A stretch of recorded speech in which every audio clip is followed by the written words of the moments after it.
ग्रामीण क्षेत्र में शिक्षक जो है वो उस गरीब की लुगाई है जिससे सारे काम करवाए जाते हैं।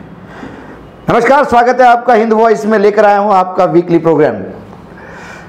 आप कोविड चल रहा है, देश में चुनाव का माहौल है, बंगाल, बिहार, आर्थिक स्थिति सभी को पता है, चाइना बॉर्डर, हमेशा हमने कई बार इस विषयों पे बात की है। लेकिन मैं आज एक अलग विषय पे बात करना चाहूँगा और वो विषय हम आपसे बहुत नज़दीक से जुड़ा हुआ है, क्योंकि आने वाली पीढ़ी का भविष्य वो विषय तय करेगा। मैं नई शिक्षा नीति पे बात करना चाहता हूँ। नई शिक्षा नीति पे मैं पहले भी बोल चुका हूँ और आज, क्योंकि ये नई शिक्षा नीति जब मार्केट में आ गई उसको काफ़ी दिन हो गए, आज इसका औचित्य इसलिए बन रहा है कि कल माननीय प्रधानमंत्री नरेंद्र मोदी जी ने विभिन्न राज्यों के गवर्नर, शिक्षा मंत्री और यूनिवर्सिटी के वाइस चांसलर्स, इनके बीच में एक संबोधन किया। कई मुख्यमंत्री भी उसमें जुड़े थे जो एजुकेशन संभाल रहे थे, शिक्षा मंत्री तो कई राज्यों के थे। और इस प्रश्न उत्तर जो उसमें से निकले और जो चीज़ें छन के आ गई, उससे मुझे कहीं ना कहीं बल मिला कि जिस शिक्षा नीति पे मैंने पहले भी आवाज़ उठाई थी वो मेरा अकेले का अब कंसर्न नहीं रहा। इस देश के तमाम लोग इस बारे में चिंतित है कि क्या नई शिक्षा नीति हमारे आने वाले बच्चों के भविष्य के नए दरवाजे खोल देगा विकास के। इस पे आज कुछ बात करना चाहूँगा। प्रधानमंत्री ने कहा कि नई शिक्षा नीति में उन्होंने, जो मैं उस पर नहीं जाऊँगा कि कौन सा स्लैब रखा कि 2 क्लास, फिर 2 चौथी क्लास से 1, फिर 8वीं क्लास तक 1, 12वीं, वो तो उससे इसने मायने नहीं लगते।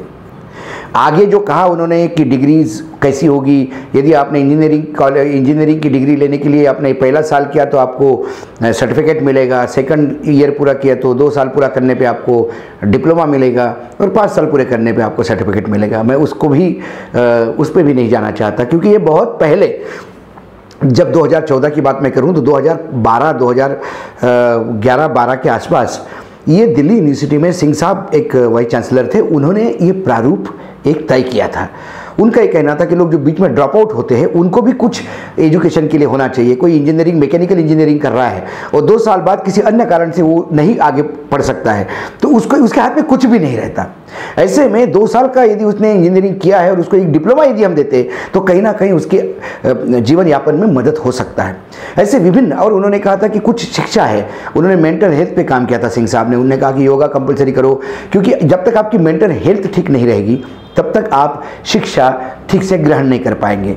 इस बारे में बहुत सारा प्रारूप उन्होंने किया और 2011-12 उन्होंने बहुत मेहनत की और 2012 के बाद उन्होंने कई हज़ारों लोगों से कंसल्टेशन करने के बाद एक खाका बनाया और उसको दिल्ली यूनिवर्सिटी में लागू किया।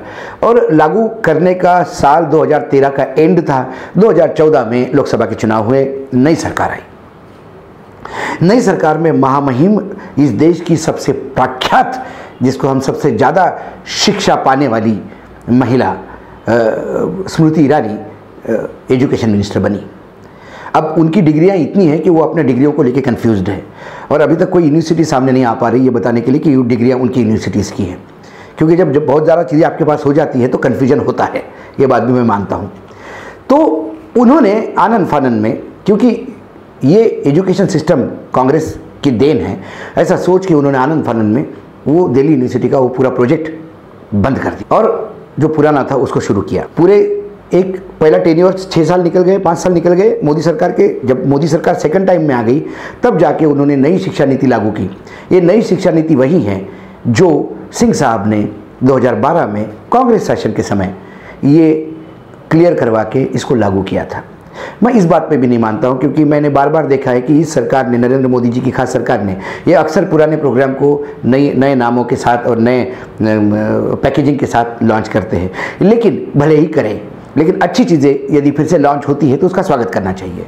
मेरा कुछ ऑब्जेक्शन इस बात पे है कि हमने जितनी भी बात की है वो नई शिक्षा नीति में हायर एजुकेशन पे बात की है। उन्होंने कहा कि विश्व की प्रसिद्ध बड़ी बड़ी जो सर्वश्रेष्ठ संस्थाएँ हैं उनके कैंपस इंडिया में खोले जाएंगे। जब वो कैंपस इंडिया में खोलेंगे तो उसकी फ़ीस क्या होगी?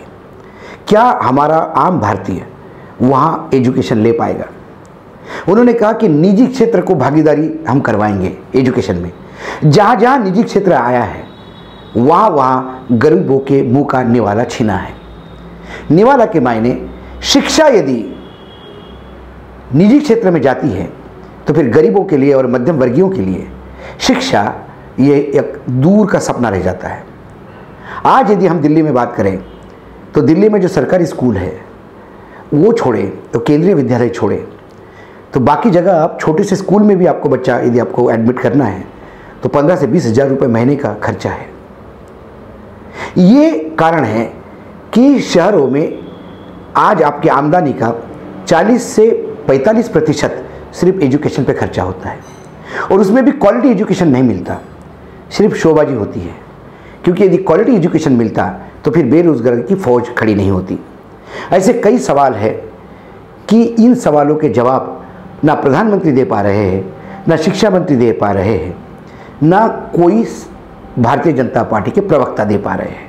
जब भी हम सवाल उठाते हैं तो उन सवालों को एक फ्यूचरिस्टिक जवाब मिलता है, या उन सवालों के बजाय प्रति सवाल आते हैं कि यूपीए सरकार ने क्या किया, ये माकाले की सिस्टम है, ये इतनी पुरानी अंग्रेज़ों की देन है। अंग्रेज छोड़ के इस देश को 75 साल हो गए। 75 साल में 1962 में शायद 1968 में, और उसके बाद दो बार हमारे 1968 और 1986 में दो बार नई शिक्षा नीतियाँ इस देश में आ गई। और जब ये शिक्षा नीतियाँ इस देश में आई तो 68 की शिक्षा नीति के बाद से 86 की इसलिए लानी पड़ी क्योंकि जो सोचा था हमारे तब के आकाओं ने वो हो नहीं पाया, क्योंकि वो 68 की भी शिक्षा नीति पूर्ण रूप से क्रियान्वयन नहीं हुई, उस लागू ही नहीं हो पाई, इम्प्लीमेंट नहीं हो पाई। फिर आनंद फानन में जब आप फेल होते हैं क्योंकि आप कोई एक नई नीति लाते हैं, उसको लागू नहीं कर सकते, तो उसके वो रिजल्ट्स नहीं आते जो आप सोच के रखते हैं। जब रिजल्ट्स नहीं आते तो फिर आप एक काम करते हो कि फिर पुरानी सिस्टम को गाली देते हुए एक नई सिस्टम इजाद करने का प्रयास करते हो। पुरानी सिस्टम को गाली देते हुए 68 में नई सिस्टम आई, एजुकेशन नई नीति आई, शिक्षा नीति। वो शिक्षा नीति पूर्ण रूप से लागू नहीं हो पाई, इसलिए 86 में फिर से एक नई शिक्षा नीति लाई। और 68 का फेलियर देखने के बजाय फिर मकाले सिस्टम को आपने गाली दी, और फिर आप 86 में नई शिक्षा नीति लाते हैं। उसके बाद 2020 में फिर एक नई शिक्षा नीति आती है। 86 की शिक्षा नीति में कितना क्रियान्वयन हुआ, यदि इसका आप एक्शन टेकन रिपोर्ट देखोगे तो वो भयावह है। यही कारण है कि जो रिजल्ट चाहिए वो रिजल्ट्स नहीं मिल रहे हैं। हम बार बार कहते हैं कि जब हम शिक्षा नीति की बात करते हैं तो हम हायर एजुकेशन की बात क्यों करते हैं। प्राइमरी एजुकेशन की सिस्टम क्या है हमारे देश में? आज हमारे देश में प्राइमरी एजुकेशन की सिस्टम इतनी भयावह है कि जहाँ स्कूल है वहाँ टीचर्स नहीं है, जहाँ टीचर्स है वहाँ स्कूल की बिल्डिंग नहीं है, जहाँ स्कूल की बिल्डिंग नहीं है वहाँ बिजली नहीं है, और जहाँ बिजली, स्कूल की बिल्डिंग सब कुछ है वहाँ दबंगों का कब्जा है। ग्रामीण क्षेत्र में शिक्षक जो है वो उस गरीब की लुगाई है जिससे सारे काम करवाए जाते हैं। मतलब यदि उस गांव में मंत्री का दौरा भी होगा तो वहाँ सरपंच का भाषण भी उसी शिक्षक को लिखना पड़ता है। गवर्नमेंट का कोई भी नया प्रोजेक्ट आया हो, कोई नई नीति आई हो, उसका क्रियान्वयन भी शिक्षक को ही करना पड़ता है। और मैंने मेरे बचपन में मैंने देखा है कि जब ये नसबंदी का कार्यक्रम चल रहा था तो इस देश के तमाम शिक्षक क्लासेस छोड़ के नसबंदी के केसेस लाने में लग गए थे, क्योंकि इतने केसेस नहीं लाने पे आपकी तनख्वाह नहीं मिलेगी, आपका प्रमोशन नहीं होगा। तो शिक्षा छोड़ के बाकी जनगणना का काम आता है, शिक्षकों को दिया जाता है। कोरोना की लड़ाई में भी शिक्षकों का उपयोग हो रहा है। तो हमारे यहाँ शिक्षक हम किस लिए लाते हैं? और वो शिक्षक यदि हमारा सरकार का अंतिम फेस है गांव में, जो गांव वालों के साथ जुड़ता है, तो उसका उपयोग हम यदि विभिन्न नीतियों के लिए करवाते हैं तो फिर आपका पूरा रेवेन्यू डिपार्टमेंट क्या कर रहा है, इस पर सवाल उठना चाहिए। तो शिक्षक वो है, गरीब गाय है जिसका सब दोहन करते हैं, और साथ में इतना होने के बाद भी उससे अपेक्षा ये है कि वो अच्छा शिक्षा देकर अच्छे विद्यार्थी बनाए और देश का भविष्य बनाने में मदद करे। हमारे यहाँ चाहे नीतीश कुमार जी हो या प्रधानमंत्री जी हो, बार बार हमारे पुराने समय की बात करते हैं, बार बार ये बताते हैं कि एक समय था, नालंदा विश्वविद्यालय था और पूरे विश्व के लोग पढ़ने के लिए भारत आते थे। तब शायद इस बात को भूल जाते हैं कि तब शिक्षकों की इज्जत कितनी हुआ करती थी। शिक्षक का स्थान, गुरु का स्थान भगवान के ऊपर भी था। खुदा, भगवान, जो भी आप जिसको मानते हो, उसके ऊपर उसका स्थान था। माता पिता के ऊपर गुरु का स्थान था। आज जिसको उस समय हम गुरु, ज्ञानदाता कह रहे थे, वो अब धार्मिक गुरु ने वो स्थान ले लिया। और जो सही में आपको शिक्षा देता है उसकी ना इज्जत है ना उसका कोई स्थान है समाज में। यही कारण है कि उज्जैन में एक प्रोफेसर को एबीवीपी के लड़के इतने प्रताड़ित करते हैं कि उसकी हार्ट अटैक से वहीं मृत्यु होती है और उसकी चिता की आग भी ठंडी नहीं होती। तो जिन लोगों को अरेस्ट किया उनको मिलने उस प्रदेश के मुख्यमंत्री पहुंचते हैं, तो फिर बाकी विद्यार्थियों में शिक्षकों के लिए क्या इज्जत होगी। आज हम आए दिन देखते हैं जब बरसात होती है तो बच्चे कैसे नाव में बैठ के, या जो जुगाड़ नाव होती है, बर्तन बड़े बड़े बर्तनों में बैठ के नाले पार करते हैं शिक्षा के लिए।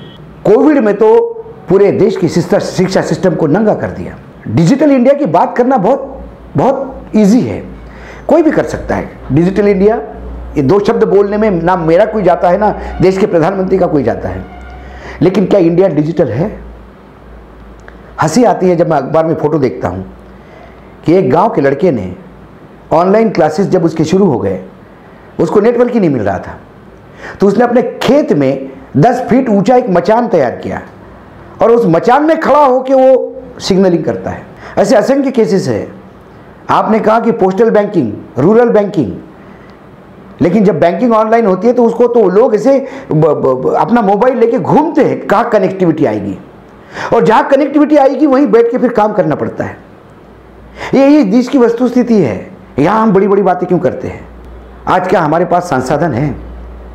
बार बार प्रश्न उठता है। हमारे यहाँ इस सरकार के खासियत मैंने देखी मोदी जी की। मैं मोदी जी का विरोधी नहीं हूँ, लेकिन जब विरोधाभास होता है उनके वक्तव्य में तो फिर सवाल पूछने का अधिकार भी बनता है हमारा।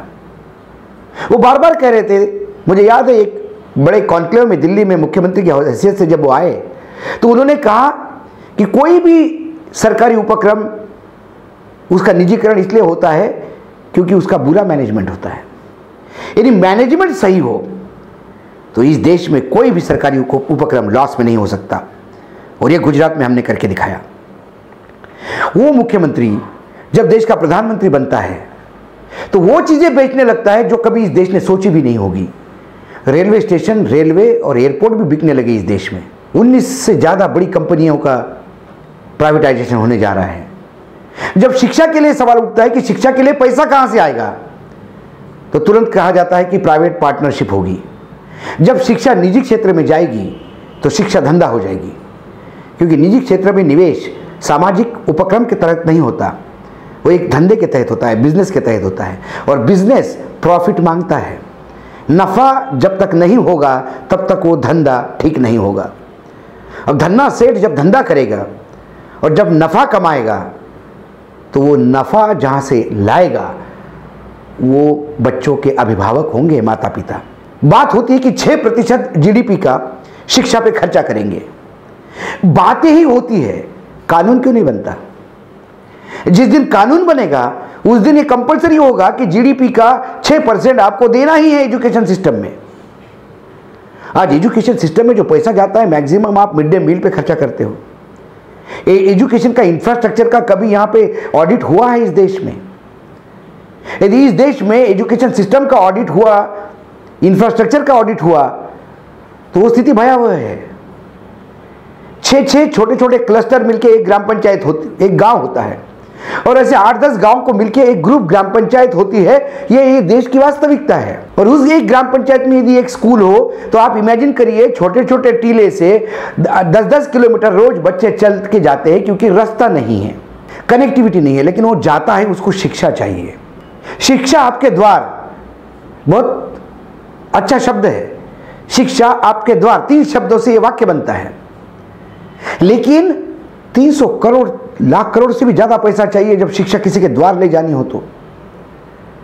यदि बेसिक प्राइमरी एजुकेशन में ही हम मार खाते हैं तो हम ऐसी एक नस्ल भेज रहे हैं ऊपर हायर एजुकेशन के लिए जो उसमें क्या काम करेंगे। आए दिन हमारे यहां सर्वे होता है कि 8वीं क्लास का बच्चा 3री की किताब नहीं पढ़ सकता, 9वीं में जो बच्चा पढ़ रहा है वो गुना भाग और टोटल और सब्सट्रैक्शन नहीं कर सकता, जोड़ नहीं कर सकता।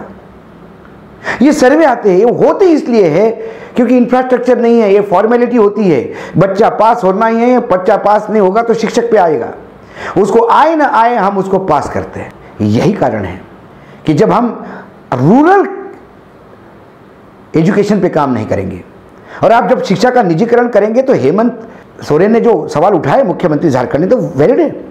उन्होंने कहा कि महाराष्ट्र का गढ़चिरौली लो या उड़ीसा का आप कालाहांडी लो, झारखंड का सारंज लो, ये 3-4 राज्यों के उन्होंने एरिया बनाए, यहां कौन स्कूल लगाएगा?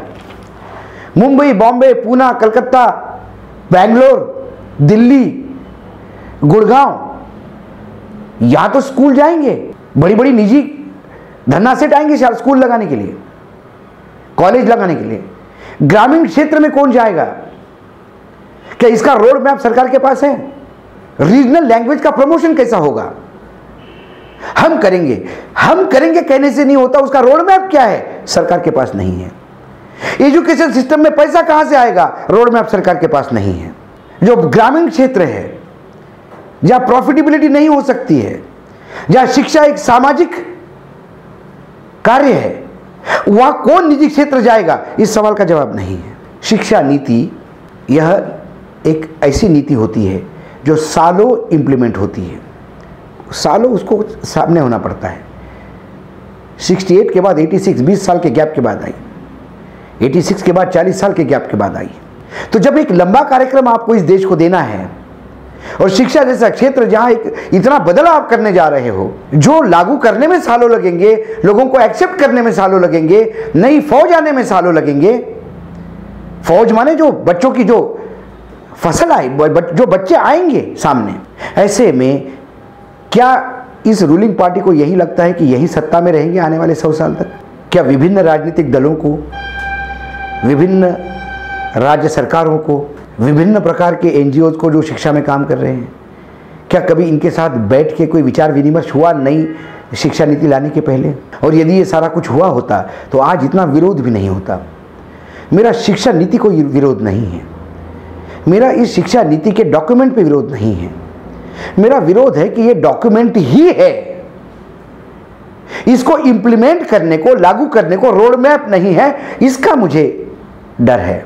68 में लागू की शिक्षा नीति क्यों फेल हो गई? 86 में लागू की शिक्षा नीति क्यों फेल हो गई?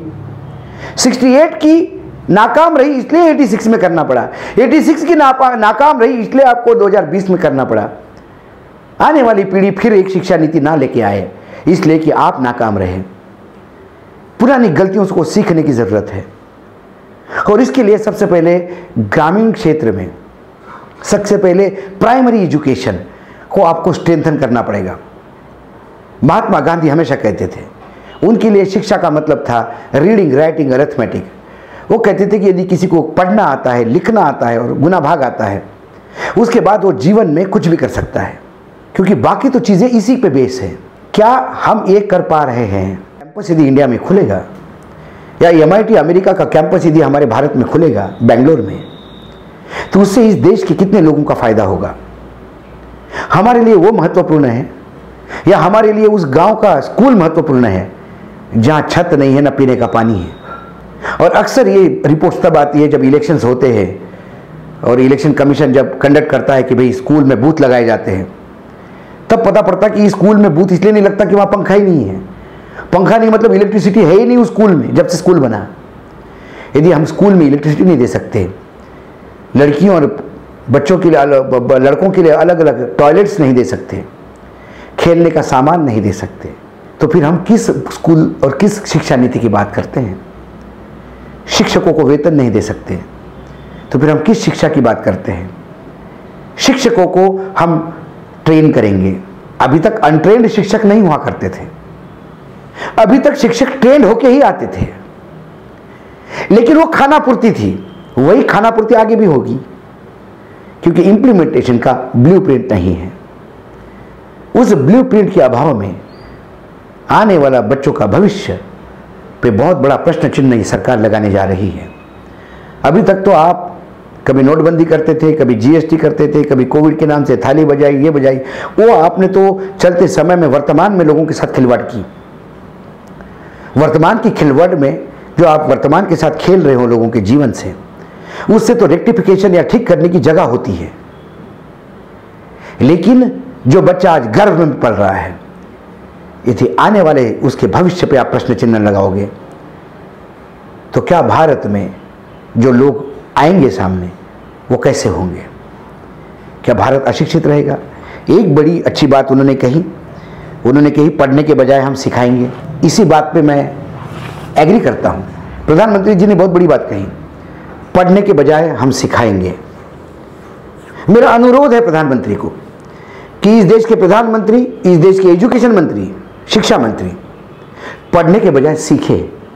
आप भी शिक्षा नीति पढ़ी रहे हो मालिक, आप पहले उस शिक्षा नीति को सीखो। जब वो नई शिक्षा नीति को आप सीखोगे तो आपको पता पड़ेगा कि इसका क्रियान्वयन करना कितना टेढ़ी चीज होगा और इससे कितने लोगों के साथ अन्याय होगा।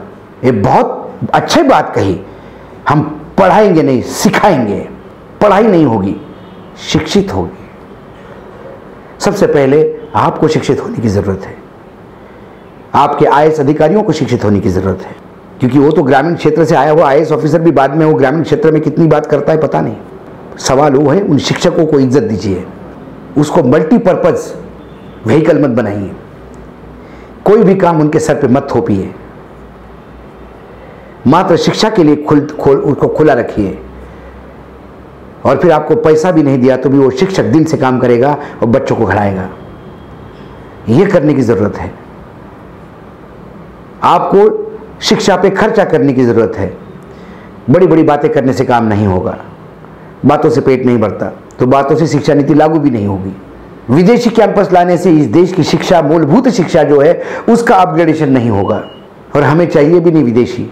आज यदि सिलिकॉन वैली में भारत राज करता है, सॉफ्टवेयर के क्षेत्र में भारत राज करता है, आज हम हमारे वैज्ञानिकों पे नाज करते हैं। जब प्रधानमंत्री का सीना फूलता ये कहते हुए कि मंगलयान सबसे सस्ते में हम मंगल तक भेज सकते हैं, तो वो तमाम साइंटिस्ट इंडिया में ही पढ़े साहब, गांव से पढ़ के आए हैं। अब्दुल कलाम, जिनको मिसाइल मैन कहा जाता है इस देश का, राष्ट्रपति रह चुके इस देश के, बहुत ही साधारण परिवार से और ग्रामीण क्षेत्र से पढ़ के आए हैं। उनके लिए विदेशी कैंपस की जरूरत नहीं थी। इस शिक्षा में ज्ञान की कमी नहीं, इस देश में ज्ञान का भंडार है, इस देश में ज्ञान की कमी नहीं है, इस देश में गुरुओं की कमी नहीं है। इस देश में कमी है तो सत्ता के जो सत्ताधीश है उनकी कहीं ना कहीं जो इम्प्लीमेंटेशन है, उनकी नीति और नियत पे अब शक होने लगा है। क्योंकि क्या हम नई शिक्षा नीति प्राइवेट सेक्टर के हाथ में देने जा रहे हैं? एजुकेशन क्षेत्र, क्या नई शिक्षा नीति हम विदेशी बड़ी बड़ी यूनिवर्सिटीज़ के हाथ में देने जा रहे हैं? ये सवाल है। शिक्षा के लिए पैसा चाहिए। यदि एक परिवार शहर में, दिल्ली में 40% अपने तनख्वाह का बच्चों की शिक्षा पे खर्चा करता है, तो सरकार को कम से कम 6% अपने जीडीपी का खर्चा करना चाहिए। कानून बनाइएगा और जवाबदेही होनी चाहिए। देश के सारे स्ट्रक्चर का, एजुकेशन इंफ्रास्ट्रक्चर का ऑडिट होना चाहिए। गांव गांव में स्कूलों की हालत देखनी चाहिए। पहले स्कूल ठीक करिएगा, शिक्षकों को तनख्वाह दे दीजिएगा, शिक्षकों को सिंगल हैंडेडली शिक्षा का काम दे दीजिएगा। आने वाले 5 साल में पुरानी शिक्षा नीति में ही नए तेवर के विद्यार्थी आपको दिखेंगे। ये मैं आपसे शेयर कर रहा हूँ, ये मेरे कुछ अनुभव है। मैं भी बहुत ग्रामीण क्षेत्र से आया हूँ। आप में से कई लोगों ने ग्रामीण क्षेत्र से और छोटे स्कूल से पढ़ाई करके अपना ओहदा पाया होगा। यदि आपको लगता है कि मैं सही कह रहा हूँ तो साथ दीजिएगा हिंद वॉइस को, क्योंकि हिंद वॉइस ये आवाज़ उठा रहा है। हमारे सत्ताधीशों के कान तक ये आवाज़ जानी चाहिए। जितना समर्थन आप करोगे उतनी अच्छी बात होगी। आज इतना ही, अगले सप्ताह फिर आऊँगा किसी नए विषय के साथ। तब तक आप देखते ज़रूर रहिएगा हिंद वॉइस।